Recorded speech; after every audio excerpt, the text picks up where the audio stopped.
For the United Nations Population Fund, young people, including adolescents, are the most critical group that we see in terms of relevance for the future of the world.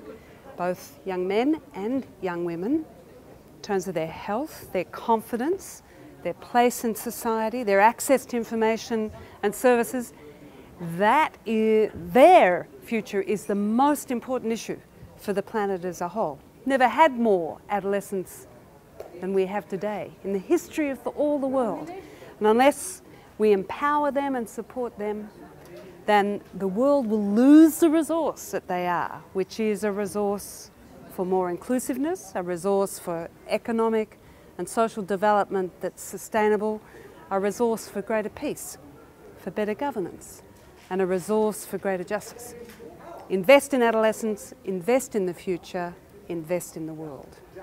Across more than 150 countries, the United Nations Population Fund is working in partnership with governments, examining how best to meet the needs of young people and adolescents in particular.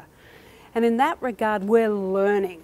We're learning a lot about what works in terms of helping young people stay healthy, ensuring that young women and young men manage their sexuality and reproductive lives well, helping young women in particular who are most at risk of dropping out of school through pregnancy or forced marriage, helping them stay in school. We're learning how to do those things, learning how to work with families, learning how to work with community leaders, learning how to work with men and young men on gender norms and norms that distort the rights of young women to live safe and free without violence.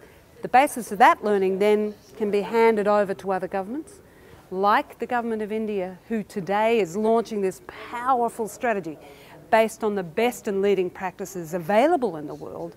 We like to think that UNFPA has helped the government of India distill those key messages and invest them in this wonderful strategy, which is putting adolescent health at the heart of India's economic and social development.